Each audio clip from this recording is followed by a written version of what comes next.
जगदंब जगदंब जगदंब जगदंब जगदंब जगदंब जगदंब छत्रपती खड्गधर गौडीमाळ चापधर वज्र तेज रुद्र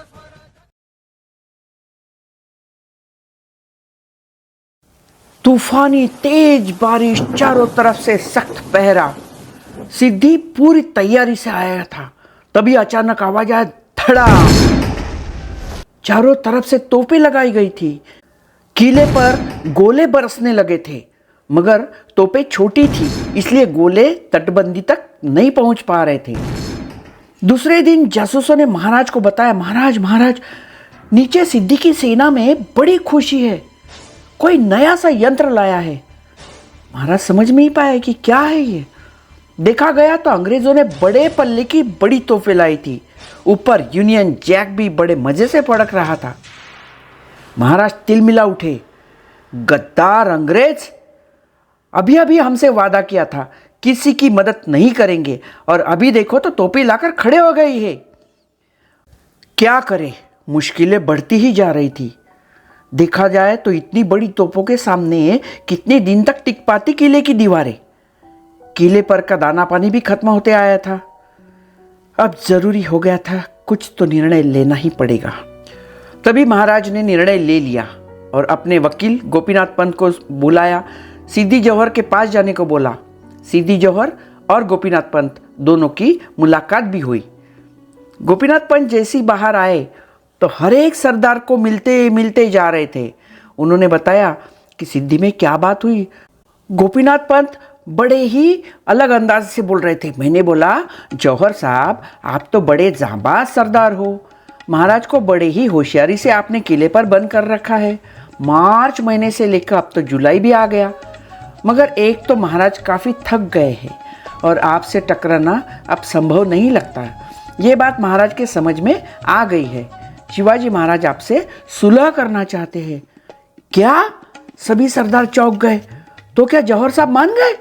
पंत बोले, हाँ हाँ, क्यों नहीं, वो तो तुरंत मान गए। इतना ही नहीं तो कल सुबह ही शिवाजी महाराज और सिद्धि जौहर में सब बातें होने वाली है खुल के, और सुलह की भी चांसेस बहुत है। सभी सरदार मन ही मन खुश हो गए। चलो, थक गए, अब तो हो गए। सैनिक भी कई महीनों से घेराबंदी पर खड़े रहकर थक गए थे। सभी दूर खुशी की लहर उठी। ऑटोमेटिकली पहरा थोड़ा सा ढीला भी पड़ गया। सभी खा पी कर सुस्त हो गए। चलो, अब तो कोई युद्ध के असर नहीं दिखाई दे रहे। और बस इसी वक्त का तो इंतजार था महाराज को। उसी रात अंधेरे का फायदा उठाकर अपने मावलों के साथ निकल पड़े महाराज। 2 पालकियां निकल पड़ी। जितना जल्दी से हो सके घेरे से बाहर निकलना था। जासूसों ने पहले ही देख रखा था कि कहाँ से पहरा जरा ढीला है। बस निकल पड़ी 600 मराठों की टुकड़ी। योजना अनुसार पालकी अलग दिशा में और उसकी विपरीत दिशा में दूसरी पालकी निकली। ध्येय था विशालगढ़। दोनों किलों का अंतर था 65 किलोमीटर। जोरदार बारिश, नीचे कीचड़ ही कीचड़। घोड़े साथ नहीं रहेंगे, फिसल जाएंगे। बस दौड़ते रहो, भागते रहो। तभी अंधेरे में किसी को भी आंखें चमकती हुई दिखाई दी और कोई घोड़ेसवार किले की ओर दौड़ता नजर आया। सभी तुरंत समझ गए, वो थे सिद्धि के जासूस जो जंगल में छुप कर बैठे थे। अब तो कठिनाई और भी बढ़ गई थी। इधर जल्दी ही जासूस सिद्धि के पास जा पहुंचा। जैसे ही घुड़सवार बोला, हुजूर कुछ तो गड़बड़ है, हुजूर कुछ तो गड़बड़ है। कोई तो मतलब सिवा भाग गया। क्या? सिवा भाग गया? कुछ कहते हो? जाओ, तुरंत जाओ, पकड़ो उसको। सिद्धि मसूद, जल्दी आओ। सिद्धि मसूद जो जौहर का जमाई था, तुरंत दौड़ पड़ा। थोड़ी ही दूर पर एक पालकी और कुछ सिपाही दिखाई दिए। बड़ा खुश हो गया मसूद और चिल्लाया, रुको, रुक जाओ, कौन है इसके अंदर? तुरंत पालकी रोककर नीचे रखी गई। कौन हो? कौन है ये? सिपाही बोले, महाराज है हुजूर, शिवाजी महाराज।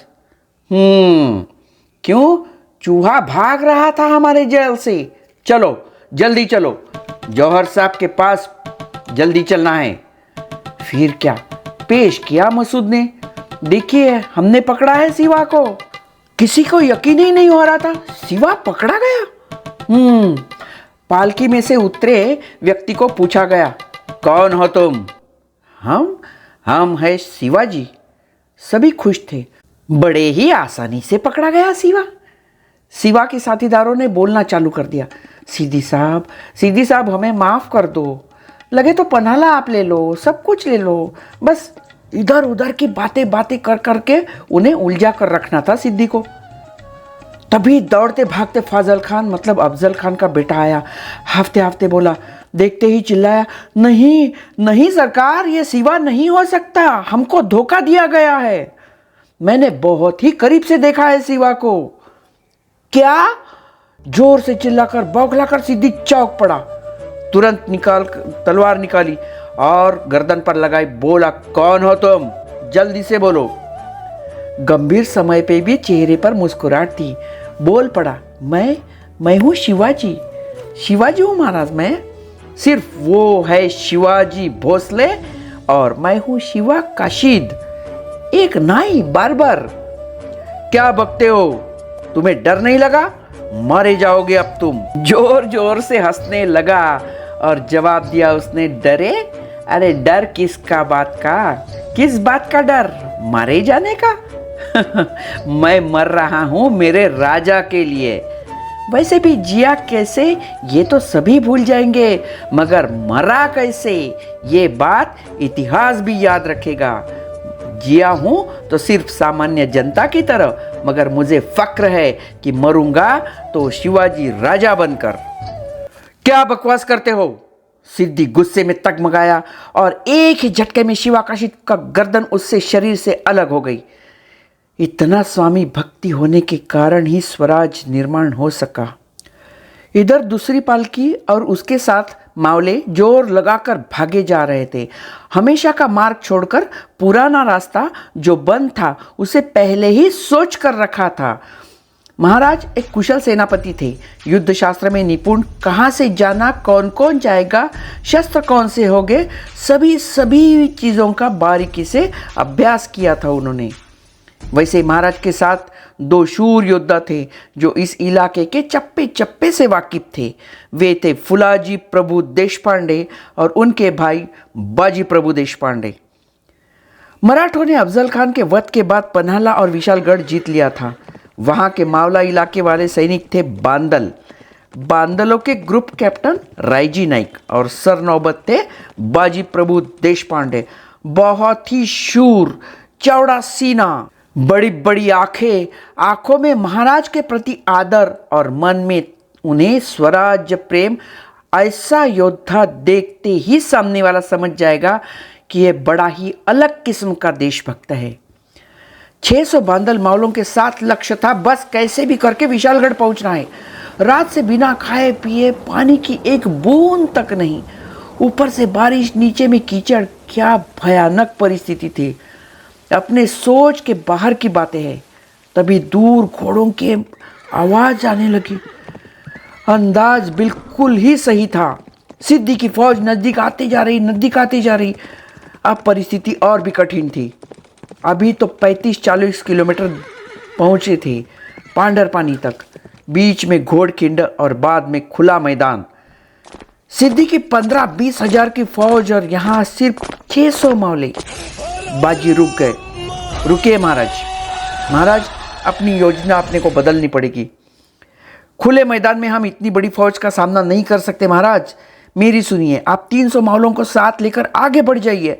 मैं और हमारे जाबाज यही घोड़खिंड में दुश्मन को अटका कर रखते हैं, नहीं जाने देंगे हम। महाराज करा उठे, क्या बाजी, क्या कह रहे हो आप? आपको छोड़कर हम कहीं जाएंगे? हो ही नहीं सकता। महाराज वक्त कम है, हमारे जैसे लाखों मिलेंगे, मगर आपके जैसे लाखों में एक राजा हमसे फिर से नहीं मिलेगा। महाराज, मैं उम्र में बड़ा हूं, मेरी बात मानिए। सभी मावले बोल उठे, हाँ महाराज, जल्दी भी आगे बढ़िए महाराज, जल्दी आगे बढ़िए। महाराज का मन सभी के स्वामी भक्ति से भर आया था। बाजी को गले लगाया, आंसू भरी आंखों से विदा लेते हुए महाराज बोले, बाजी आप पर हमें पूरा भरोसा है। बाजी, आप कहते हो तो हम आगे बढ़ते हैं, मगर जैसे ही विशालगढ़ पहुंचेंगे तोहफे की इशारत देंगे। इशारत मिलते आप सभी तुरंत जंगल के अंदरूनी रास्ते से विशालगढ़ पहुंचना है। हम आपको छोड़ के नहीं जा सकते थे, मगर निकलते हैं, मिलेंगे जल्दी ही। महाराज आप बिल्कुल फिक्र ना करें, जब तक ये बाजी प्रभु जिंदा है तब तक एक भी हशम को आगे नहीं बढ़ने दूंगा। सिद्धि की सेना और भी पास आने लगी। महाराज ने एक बार सभी साथियों को भरी आंखों से देखा और निकल पड़े 300 बांदलों के साथ विशालगढ़ की ओर। इधर बाजी प्रभु ने तुरंत अपनी लोगों की सेना की व्यूह रचना तैयार की। घोड़ खिंड मतलब 2 पहाड़ों के बीच का नैरो रास्ता, एट ए टाइम जैसे 2-3 ही लोग जा सकते थे ऐसा। कुछ 5-5 कुछ 10-10 मावड़ों की टुकड़ियां बनाई। कोई को झाड़ू में छुपाकर बाण चलाएगा, कौन भाला युद्ध करेगा, सब तैयार हो गए। बांदल मतलब बाण दल, तीर चलाने में एक्सपर्ट। कुछ पहाड़ी के ऊपर चढ़ गए, सभी ने अपने अपने मोर्चे संभाल लिए। सिद्धि की सेना पास आती गई। जैसे उनकी एक टुकड़ी नजदीक आई, ज़र कहाँ से तीर आया और कैसे खत्म हो गए समझ में नहीं आया। एक टुकड़ी तो गिर गई, फिर दूसरी जान बचा कर आगे बढ़ी तो बड़े बड़े पत्थर उन पे फेंके गए। उनमें जो जख्मी हुए मराठों का हथियार गुलेल, पत्थर उठाकर जो निशाने लगाए, फाट कहाँ से पत्थर आ रहे, किसी के सिर फूटे जा रहे, किसी की आंखें। मालूम को तो जोश कम ही नहीं हो रहा था। मगर सोचने वाली बात है, रात भर से भूखे प्यासे 40 किलोमीटर बारिश कीचड़ में भागकर थके हुए शरीर से युद्ध करना मामूली बात नहीं थी। हर बार हर हर महादेव ऐसी गर्जना लगती थी और उसके साथ ही खड़े हो जाते थे सभी मावले। जबकि सिद्धि की सेना ताजे दम वाली घोड़े से पीछा करने वाली आई थी और संख्या में भी कितनी ज्यादा। बाजू प्रभु ने बताया था, एक एक ने 10-10 को मारना है। सभी जगह पर डटे रहो। सभी जान की परवाह किए बिना लड़ रहे थे। सबसे आगे थे हमारे जांबाज बाजी प्रभु, दोनों हाथों में तलवारें लेकर गनीमों को खत्म कर रहे थे। तलवारें तो ऐसी चमक रही थी मानो बिजली कड़क रही हो। 7-8 घंटे हुए, युद्ध खत्म होने का नाम ही नहीं ले रहा। उधर दीपाई आवा, जो कृष्णाजी नाइक की पत्नी थी, जिसने काफी बार सैन्य का नेतृत्व भी किया था, जावली अफजल खान जैसा वध काफी बार उसका योगदान भी था, वो भी लड़ाई में कुछ कम नहीं थी। अभी तोपों की आवाज नहीं गूंजी, शरीर लहूलुहान हो चुका है और कान तोपों की आवाज की ओर। महाराज को इतनी देर क्यों लग रही है? अब तो सिर्फ 13 और 15 किलोमीटर का ही रास्ता था। महाराज अपने साथीदारियों के साथ दौड़ते भागते विशालगढ़ तक पहुंचे। देखा तो क्या, एक बड़ा सा संकट वहां पर मौजूद था।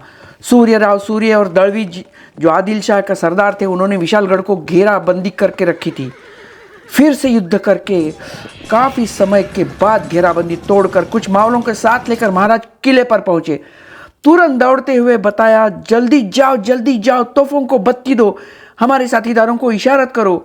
उधर विशालगढ़ पर जो सेना थी उसने नीचे घेराबंदी तोड़ने के लिए महाराज ने भेज दिया। उधर घोड़खिंड में एक एक बांदल मावला अपनी बलिदान दे रहा था। अभी वो गिरा, कितने समय तक शरीर को संभाले। सिद्धि ने इतने देर तक चलती लड़ाई देखकर एक बंदूकधारी को बुलाया, उसे बोला, उड़ा दो उस बाजी को। बंदूकधारी ने तुरंत निशाना लगाया, मगर बोला, इनमें से बाजी कौन है? मुझे तो हर एक बाजी दिखाई दे रहा है, कितनी शूरता से लड़ रहा है। सेनापति चिल्लाया, अरे वही जो लहूलुहान हो चुका है, जिसके शरीर में एक भी जगह ऐसी नहीं जहां से खून ना बहता हो। खून से लथपथ थका है मगर लड़े जा रहा है, वो है बाजी। उड़ा दो जोर से। फिर क्या, उठाई बंदूक, लगाया निशान और गोली निकालकर बाजी प्रभु के सीने में दाग दी। धड़ाम। सबने उठाकर बाजी को बाजू में ले गए। फुलाजी भी काफी घायल होते थे, दम तोड़ चुके थे। धीरे धीरे बाजी के होश उड़ते जा रहे थे, मगर तब भी जो जिगरबाज कह रहा था, जो सावरकर जी ने बड़ा ही सुंदर वर्णन किया है। श्री बाजी विव्वळ पडला, मागुनी तक्षण उठला, बेहोश वीर परिवदला, तोफे आधी न मरे बाजी, सांगा मृत्यूला। बाजी प्रभु ने मृत्यु को भी रोक रखा था। तभी तोपे धड़की। पहला बार शिवा का, दूसरा धड़का निज धर्म का, तीसरा निज देश का, चौथा कर्तव्य का, पांचवा हर हर बोला महादेव। तोपों की आवाज के साथ बाजी प्रभु ने अपने प्राण त्याग दिए। फुलाजी प्रभु और 300 बांदलों के प्राणाहुति से घोड़खिंद कांप उठी। महाराज को यह वार्ता समझने पर काफी दुख हुआ। स्वराज के प्रति निष्ठा रखने वाले बांदलों ने बाजी प्रभु जो पराक्रम दिखाया उससे इतिहास लिखा जाएगा और आज से घोड़खिंड पावन खिंड कहलाएगी। यहाँ के सभी शूर योद्धाओं को, उनके समर्पण को सबका शत शत प्रणाम।